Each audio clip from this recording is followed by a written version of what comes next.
Okay, may mudto na usab kanang tanan Luzon, Visayas, Mindanao. Mayong mudto Philippines, may mudto world, may mudto universe. Ana na punta mga igala ni atong tulumanon sa kahanginan CONA Kati Cases on Air.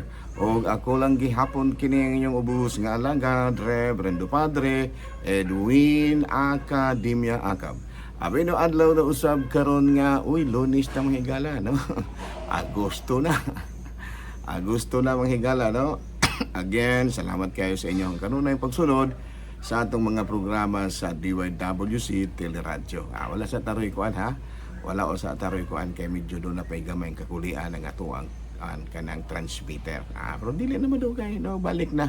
Mamalik na po niya ta sa ato ang regular nga programming sa DYWC, inyong tingog, inyong radyo. Ayan, no? Hala, no? May mudto na kanatong tanan na kinaot kita. Ato na yung timbayaon mahigala o may mudto ang atong talahurong obispo, no? Bishop Julito B. Cortez, ang atong station manager, si Father Ramaata, ang ato ang mga kaigsuunan nga mga kaparian, Lukop, Kabisayan ug Mindanao nga maabot karon sa ato ang pagsibiya. No? O nga manusab, kumusta naman, no? Ako dahil nga timbayaon o may mudto ang mga kuan kining gitawag nato og mga Marian devotees sa kuan kining Cathedral Parish no. Salamat kayo inyong pagtabang ha. Salamat kayo sa inyong pagduyog usab sa pagbisita sa Birhen sa Antipulo or Our Lady of Good Voyage. Ako a peace and good voyage diri sa parokya. Of course, pasalamatan nato ang atong kora paroko no, si Monsignor Robert Bungguyan. No? Salamat kayo sa suporta nyo ha. Nakuan gyud, nagbalampuson gyud ang pagbisita sa atong ni Mama Mary diri sa ato sa parokya sa kining cathedral sa iyahang titulo isip Our Lady of Peace and Good Voyage. Salamat kayo. Ato pong tibayaon mahigala no may mudto ang atong talahurong obispo Bishop Julito B. Cortez, ang atong station manager si Father Ramaata, ug ang tanan gyud mga higala natong mga kaigsuunan nga kanunay nga nagsuporta sa atong mga programa sa kahanginan. Ayan no. Alano arita mga higala sa ato ang Saint of the Day. Ang ang atong Saint of the Day karon bisag way nangutana. August 3 mausi Saint Santa Lydia Porpuraria, no? Porpuraria, no? Kini si Santa Lydia Porpuraria usa kini siya natawag kinsa sa Asia Minor or Turkey, no? Turkey. Unya ang iyahan ni ini matud pa panginabuhi kining tigtina no dying no die works no DYE no works. Unya nailhan kini siya mahigala as the first convert of Saint Paul of Philippi no unya gibunyagan siya ug ang iyahang pamilya household gyud mahigala no. Unya moadto gani si San Pablo dito sa Turkey adto gini siya mopuyo dito sa panimalay ni Santa Lydia Porpuraria no. So karong adlaw mahigala atong gihinumduman ang lain na pong patron sa Katolikong simbahan nga mao si Santa Porpuraria, usa sa mga matud pa una nga mga na-convert ni San Pablo dito sa nasod sa Turkey. Ayan no. So atong pangayoon karon ang pangama sa ato ang patrona si Santa Lydia sa Porpuraria sa iyaha usab nga kapistahan karong adlaw no August 3. Hala no padayon ta mga higala sa ato nga mga buhatono ni ining kabudtuhon. Ari na ta mga higala sa ato nga CBCP News balitang simbahan ni ining kabudtuhon. CBCP News na ito mga higala, Bishop Renato Mayugba ang obispo sa Diocese of Lawag nanawagan karon og dialogo no ug pagtuon ginamit ang sensya mahitungod ni ining ilaha karong problema kabahin sa usa ka matud pa proyekto nga matud pa offshore wind project para kuryente no. Kay medyo na problema gamay silang taga Diocese of Lawag kay murag na apektuhan manggod ang panginabuhi sa mga mangingisda ditong lugar. So muna nga tungod lagi sa kabalaka nga makahatag kining dako kaayo nga problema sa kining matud pa mga mananagat silahang panginabuhian. Muna nga nanawagan karon si Bishop Roberto Mayugba og dialogo ngadto sa mga natungdan, no, kana bitaw mga nagpasiugdan niini ginamit ang sinsya. So dili lang sinsya gyud atong gamiton, no, dili ta kanang kana bitaw mga bias nga mga kuan kinahanglan nga gamiton gid nato ang scientific technology para nga makitaan gid nato kung unsaon nga dili makaepekto kining offshore wind project, no, kanang power plant, no, wind power plant nga gikahadlukang makaepekto sa pagkinabuhi sa mga mangingisda. Balita manghigala gikan sa Vatican, human trafficking or modern day human trafficking. No one should be treated as a commodity. No mo kini usab karon na panawagan sa grupo nga Talitacom International. No, kay mura kini bitaw mga tao karon, no, kanang mga immigrants ba ora gihimo na hindawon nga mura ba og butang nga gamiton lamang, no, mura ba commodity ingon ni ana, no. So mo kini karon ang panawagan sa grupo nga Talitacom International uban usab sa pagsuporta sa simbahang Katoliko. Mao kadto mga higala, no, ang mga balitang simbahano ni ining kabudtuhon ug padayon kita sa ato nga mga pagpangalagan. Bueno, ari na ta manghigala sa atong topic. Unsa kani ang atong topic karon? Veneration versus worship. Sa ato nga gi-qualify, no, kung unsa ang venerasyon o kining pagampo, no, kada bang worship or pangaliupo o pagampo ang higala, no. No, as definition matud pa, veneration is deep respect and honor given to Mary, the saints, and holy objects. Ayan, no? Sa ato pa mga pagtahod o pagpasidungog nga atong gigahin alang kang Mama Mary ug ingon manusab alang sa mga santos ug mga sagrado nga mga butang. Unya, ang worship, supreme reverence and sacrifices offered to God alone. Supreme reverence and sacrifice offered to God alone. Nga sa ato pa, kining veneration, wala gini siya kalambigitan sa kining gitawag natong pag-ampo isip Dios. Wala gini siya, no? Nga naman, tungod kay kuan man lagi kini, kanang ang gitumong lamang ni ini mauman si Mama Mary, mga santos ug santo nga mga balaanon nga mga butang. Unya wala man nato, wala dili ingon nga gibalaan kini sila isip mga santo or mga santa, kundi usa lamang kini kamatang sa pagtahod, pagpasidungog ug pagrespeto. Ayan, no, pagpasidungog ug respeto, ana, no. While kining worship, supreme reverence and sacrifice to God alone.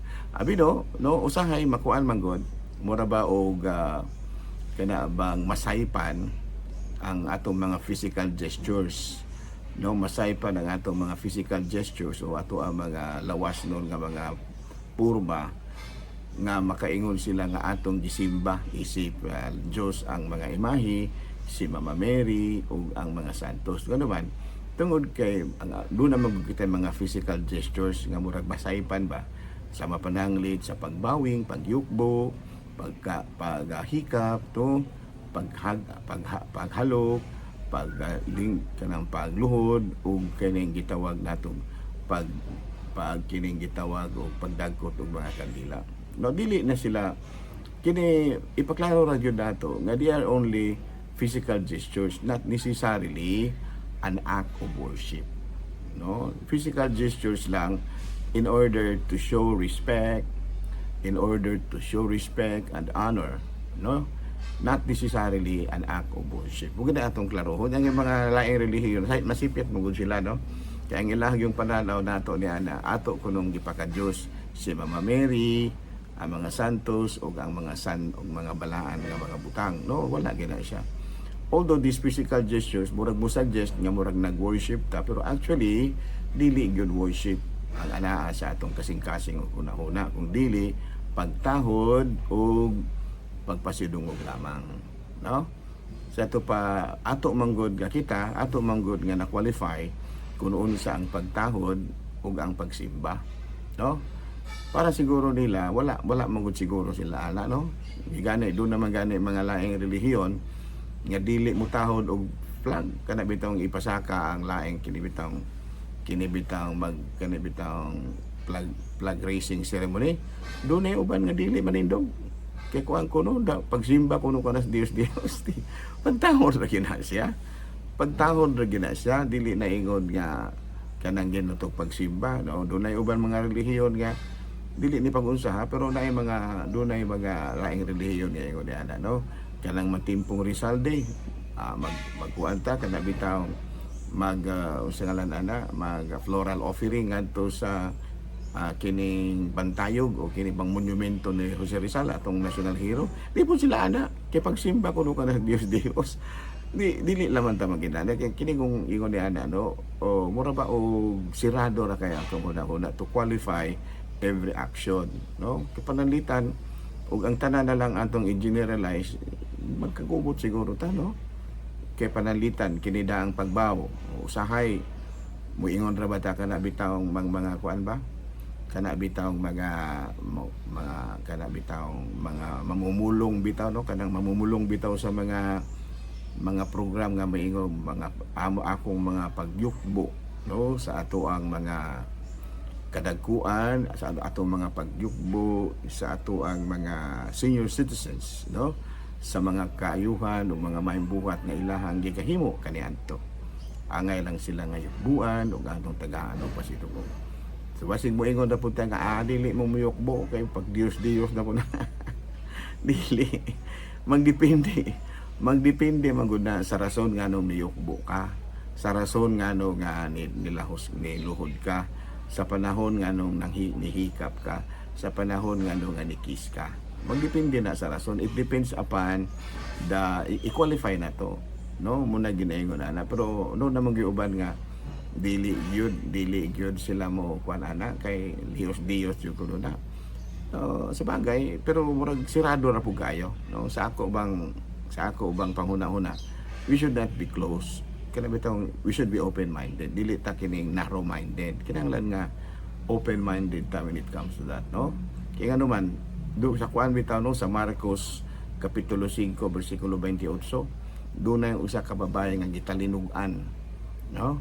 Doon na yung usa ka babae nga gitalinugan, no? Unya niingon man siya sa iyang kaugalingon, bisan makahikap lamang ako sa iyang bisti, mamaayo gayon ako. Yung sabay nahitabo, nung nihikap siya sa bisti ni Kristo ba, katong babaeng gitalinugan, ato kanang mabasa sa Marcos kapitulo 5 bersikulo 28. So naayo siya. Kidili kay kung pananglitan og naghikap-hikap tapos siya sa bisti ni Kristo.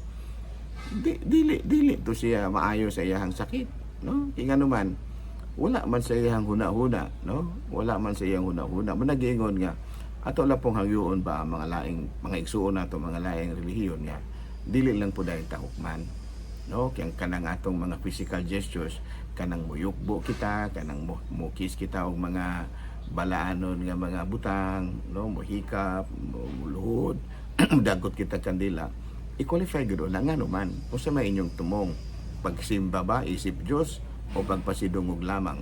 Ito man kita dili, pasidunggan na namo, no?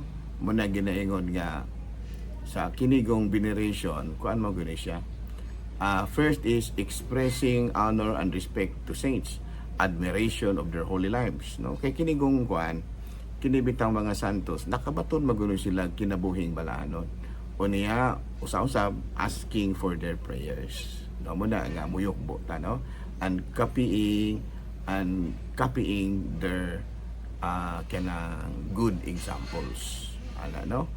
Muna siya nga kinibitang veneration of worship, ato gini siyang i-qualify kung unsay mga hinungdan nga ato ning gihimo. Kay murag ang worship ug veneration mao ra bayag porma, pero naa bitin ha sa rason ngano nga nihimo tanyana. Well, anyway, mga laing relihiyon di man siguro sila sabot na nakisirado na kay ilang una-una ba, pero kita mga Katoliko at least makabalo makasabot ta kay doon na ra bay mga lain na yung mga Katoliko nga wala pud kaay bitaw makasabot ba, no, nga mulahos pud dayon ingon mao ba na o dayong mukuha na dayon kana dayong musukwahi na dayon, no, do na gani yung mga Katoliko nga mura o kuana kanang mo kuana bitaw kanang ilang pasipadaan ang mga balaanon nga mga butang ano dili na sa mao, no, kung unsay naa sa atong kasing-kasing mo importante pareho sa guna sa usa ka babae mga lalaki nga nangulitaw